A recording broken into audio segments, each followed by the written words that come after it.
Good evening, everyone. Welcome to FCPI Critical Care, Basic Critical Care module. So, today we will be discussing about intravenous drug incompatibility. So, Dr. Idris will explaining about the things.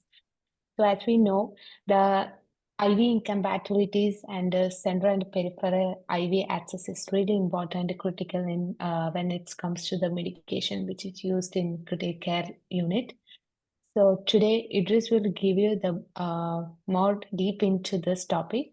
So over to Idris. So before going to the presentation, I will give you a brief introduction about Dr. Idris.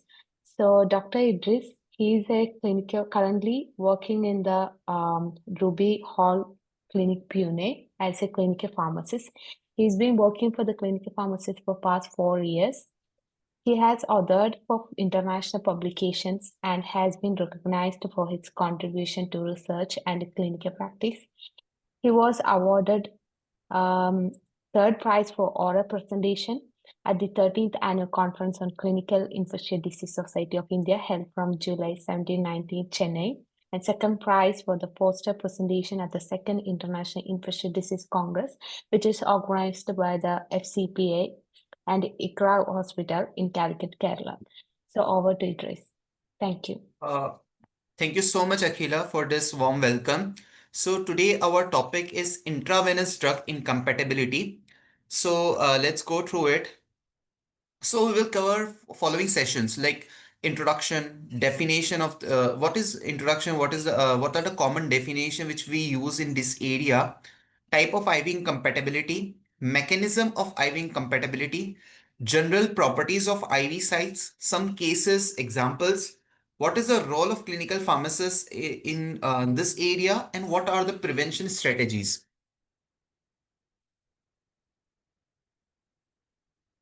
So let's start with the introduction. Intravenous drug administration is a core component of patient management in the hospital ICU settings, as we all know. Now, however, IV incompatibility, when two or more IV drugs react adversely when combined, remains a common cause of therapeutic failure, which can lead to catheter occlusion and patient harm. Understanding the principles of IV drug incompatibility, especially in the context of central and peripheral lines, is crucial for ensuring patient safety and treatment efficacy. Now, it is important to understand that IV drug incompatibility do not occur in the body. It occurs before the drug reaches to the bloodstream. So it is a kind of chemical reaction which is happening outside the body, and when that reaction happens, this is what we call IV incompatibility. So it is different from the pharmacokinetic drug interactions, which happens when the drug reaches to the bloodstream, and this is something which occurs outside the blood, outside the body. Now, what is IV incompatibility? IV incompatibility refers to a negative physical or chemical reaction between two substances administered via the same IV access point. This reaction may result in precipitate formation, cloudiness or turbidity, loss of drug potency, emboli formation, vein irritation or tissue damage. As I said, it differs from a pharmacokinetic drug interaction as it occurs outside the bloodstream, typically within the IV tubing, catheter, or at Y site. So it is not just the drug is mixing at the Y site or at the area of infusion. It can also happen in the IV tubings, the tubings which we use to deliver the drug from the bag to the Y site or at the catheter level. So it can happen at different levels. So it is important to understand all of these. Now let's see what are the key definitions of this. So let's understand what is IV site, Y site first. So a Y-shaped connection in IV tubing where two IV lines converge before entering the bloodstream.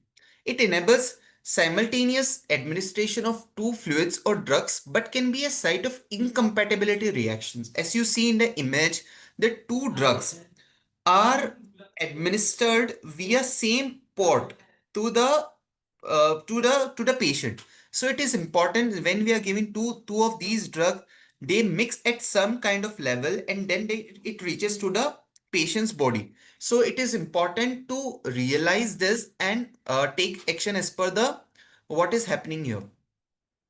Now, another definition in this area is vesicants, medication capable of causing severe tissue damage like blistering, necrosis if they leak from the vein into surrounding tissue. Examples include chemotherapeutic agents, dopamine, norepinephrine, and certain antibiotics. So we have seen two definition, what is Y-site and what are vesicants. So basically vesicants are those substances if they leak from the vein into the surrounding tissue. So when we are infusing the drug into the patient's body, it sometimes what it happens is it leaks from the veins and goes to the tissues. When it goes to the tissues, now it can cause blistering or necrosis, and those drugs which can cause this are called vesicants.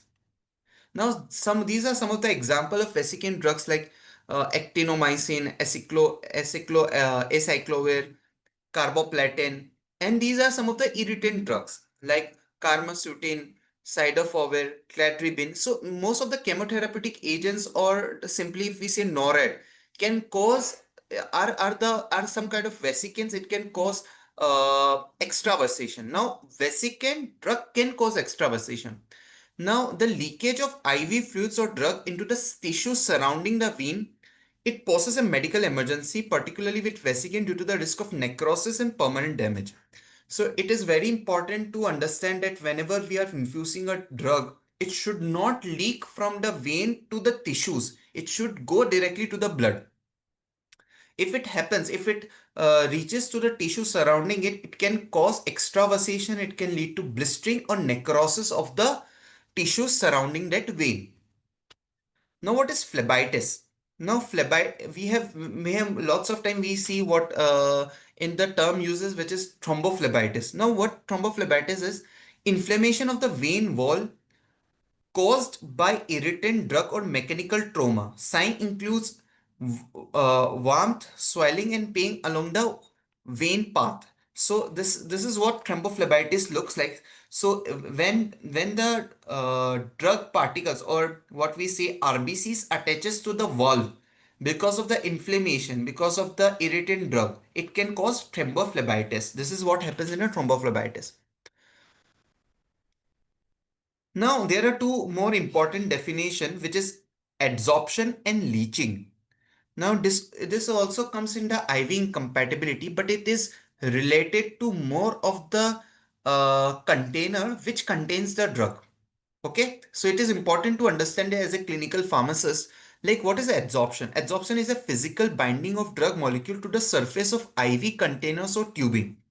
So it is simple. Whenever the drug gets absorbed in the containers or tubing of the drug, which we are using to infuse drug into the body. So when this happens, it is called adsorption.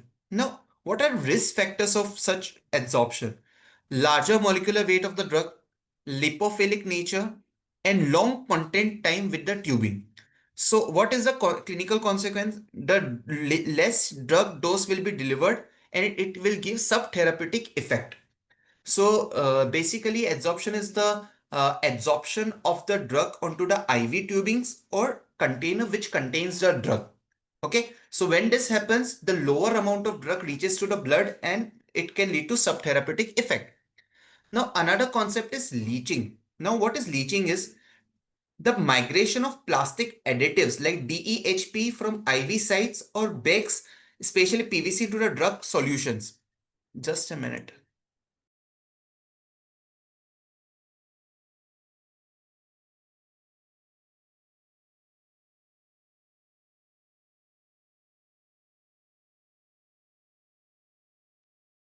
Sorry for interruption. So the migration of plastic additives like DEHP from IV site or bags, especially PVC, into the drug solution.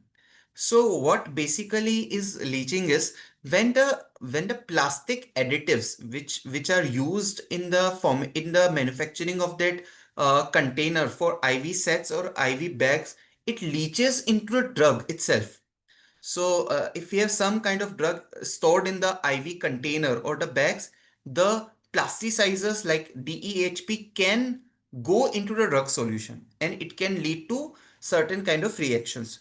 Now, it is enhanced when using lipid-based drugs. So it happens commonly with the lipid-based drug like paclitaxel, cyclosporin that dissolves these plasticizers. Now, what are the clinical consequences is exposure to the toxic or endocrine disrupting chemicals, especially harmful in neonates on long-term infusion. So, what are the consequences of it when it is infused into the body, when the plasticizer mixes with the drug, and when it is infused into the patient's body, it can disrupt the endocrine function. Okay, so it is important to identify all of these things.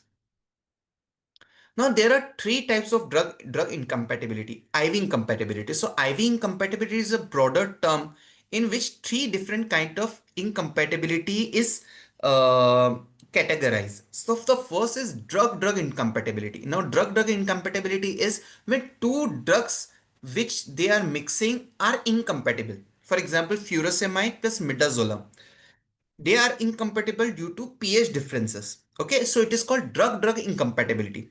Another incompatibility is drug solution incompatibility.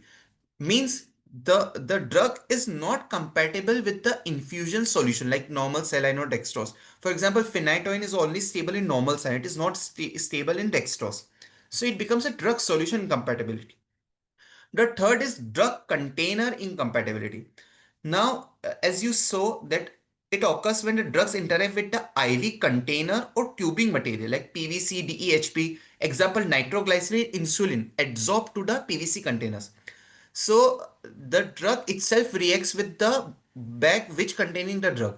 So it becomes a third kind of incompatibility. So there are three incompatibilities: drug incompatibility, drug solution incompatibility, and drug container incompatibility. Now let's discuss what are some of the mechanism through which that incompatibility occurs. Okay. Now the previously what we saw was just a categorization of incompatibility, but how that categorization is done based on the mechanism we will see now.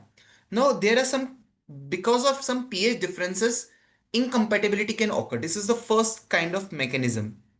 Now, many drugs are only stable at within a normal pH range.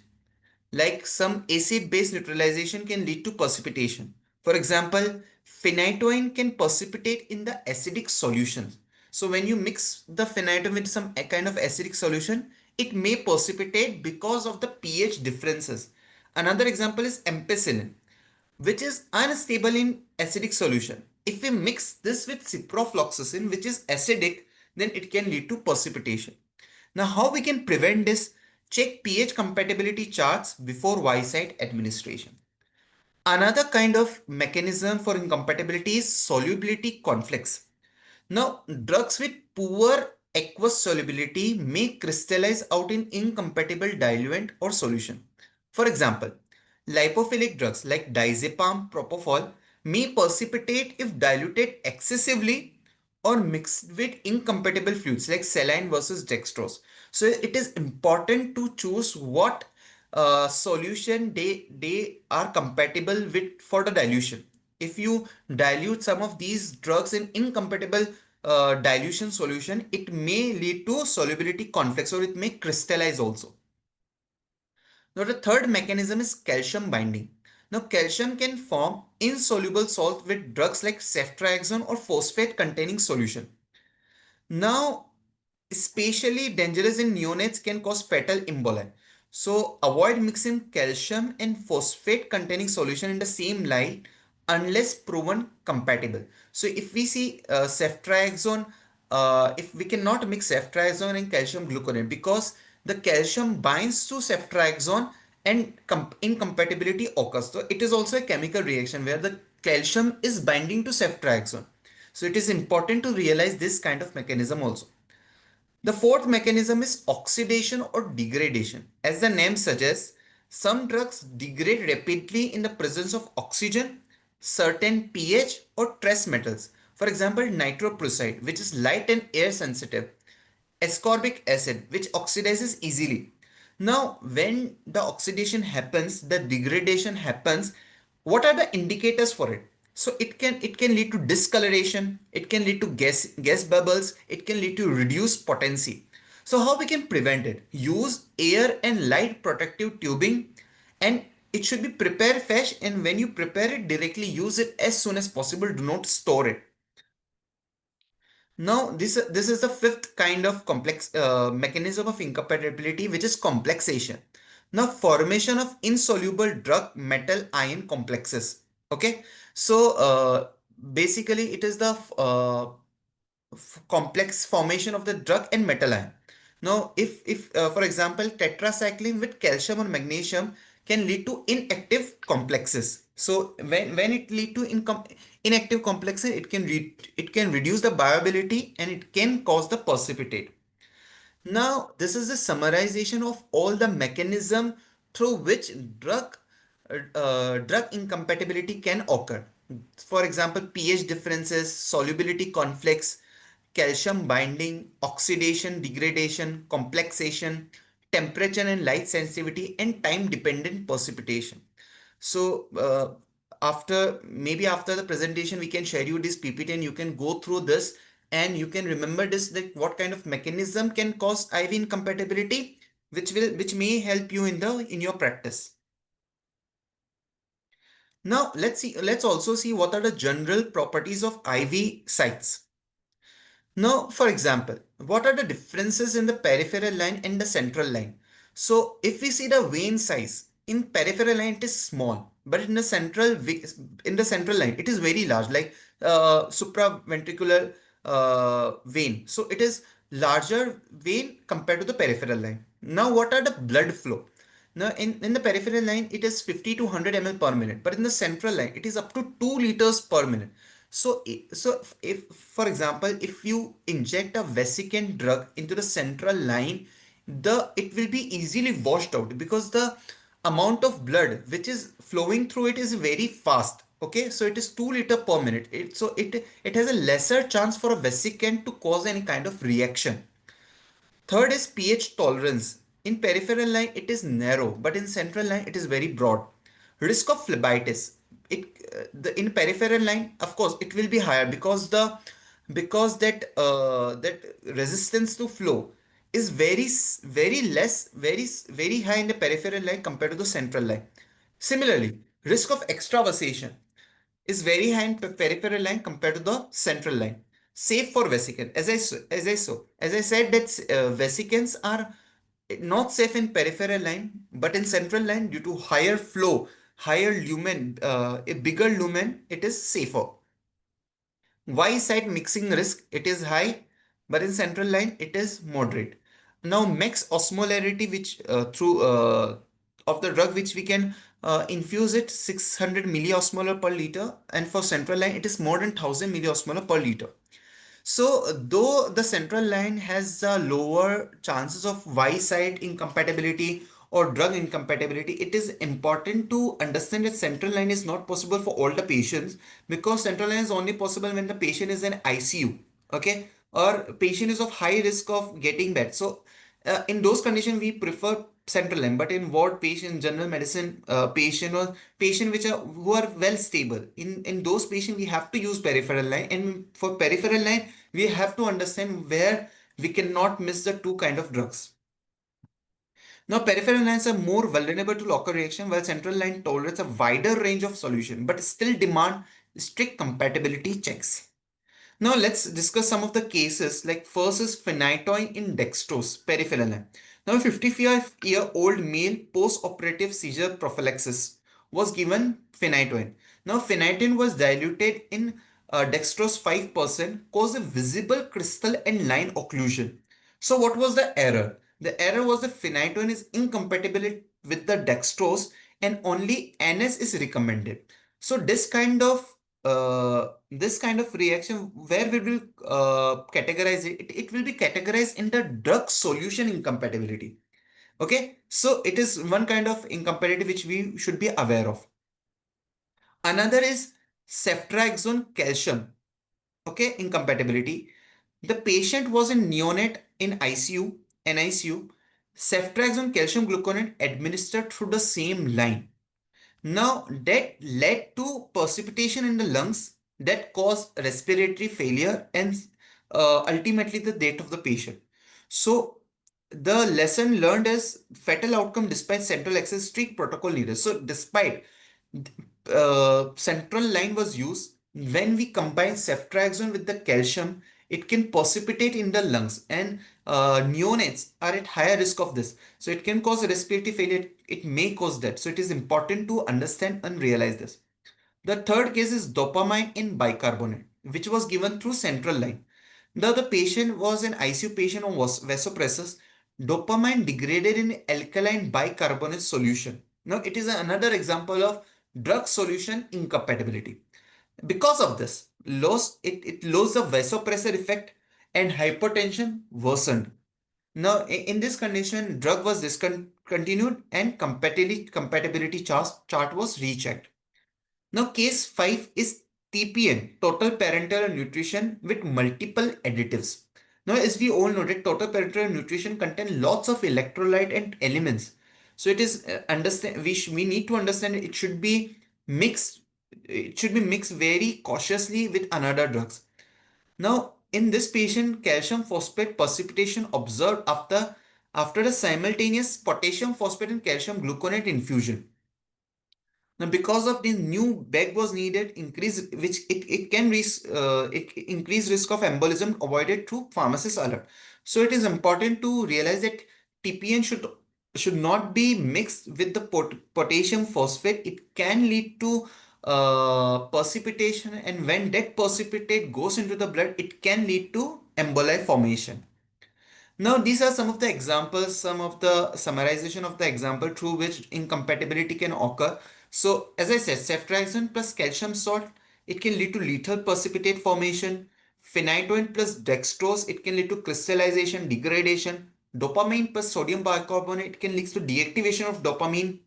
Amphotericin B electrolyte, it can lead to destabilization and aggregation. Heparin and aminoglycoside, it can lead to inactivation and loss of effect. Midazolam and furosemide, it has a pH-based incompatibility, and calcium gluconate and phosphate salt, it has a precipitation as we just saw. So now what are the clinical consequences of incompatibility? So what can happen if we do not manage the incompatibility before it occurs? So of course it can lead to therapeutic failure because loss of drug activity reduces efficacy. Another is catheter occlusion. Precipitate blocks line delays therapy. Now, if you mix two different kind of drugs, and it led to some kind of precipitate, it can block the line. Third is tissue damage. Extravasation of vesicants may require surgery. Infections. Multiple IV insertion increase infection risk. If suppose some kind of line blocked due to precipitate formation, so we have to take another line. Now, taking so many lines can increase the risk of infection. Fifth is economic cost. A higher resource use it can extend the hospital stay. Legal and ethical complications. Now, because of this, errors can occur, and errors can result in malpractice claims and reputational damage. Now, delayed critical care in emergency line replacement can delay life-saving intervention. So, if you were not aware of some kind of incompatibility and the patient is in on an emergency condition, so in that case, the critical therapy, the critical intervention can get delayed. So it is important to realize this and take proper precaution on this. And patient morbidity, tissue necrosis and thrombophlebitis can increase the patient's suffering. Now, how we can prevent it? What are the prevention strategies? Use dedicated lumens for high risk medication. Suppose if we are infusing ceftriaxone, so it is important to realize that it can get precipitate with the calcium solution. So it is important to uh, do not mix it or take a dedicated lumen for the same. Now, staggered drug administration timing. So, drug administration timing should be optimized based on the drugs which we are going to give to the patient. It should be well planned. Third, perform line flushing between drug channels. As we saw that the drug can also absorb on the catheter tubings. So it is important to perform a flushing before we are infusing a new drug. Fourth, create color-coded compatibility charts in wards. So, as a clinical pharmacist, we are already doing this. If you have not done in your hospital, it is important to do this. Do the color coding compatibility charts in ward. Make a policy of it so that such errors can be prevented. Now, it is another part of our clinical pharmacy work is to train nurses and junior doctors regularly on this area. Now, incorporate a smart pump alert for high risk mixes, maintain up to date hospital drug compatibility policies. So, since it does not vary based between the brands, but if you make a single drug compatibility chart, it will, even if you update it in 1 to 2 years, that will be more than enough. So, it is important to make a good drug compatibility policies in your hospital and update it on a regular basis. Now conduct simulation-based training for IV preparation and administration for the nurses and develop pharmacy-led compatibility consultation services. Now let's conclude. So IV incompatibility is a critical patient safety concern. Peripheral access carries a high risk, but central lines are also not immune, as we saw in this presentation. The Y-site administration requires strict attention to the compatibility. Clinical pharmacists are central to prevention and education. And real-world vigilance and proactive protocols are key to minimize harm. So, as a clinical pharmacy, we should also stay vigilant of what are the new policies or new researches happening in this area to optimize the patient outcome. Now, an ongoing education, documentation, and staff coordination are very essential. So this is all I have for today. Thank you so much. Thank you, Idris, for your wonderful presentation. So the presentation was really amazing and it was really knowledgeable because as a clinical pharmacist, we should know the IV compatibilities, what are the medications compatible with the solutions and other IV access. So this is all about today. So thank you, everyone. Thank you, Idris. Thank you so much. Thank you so much.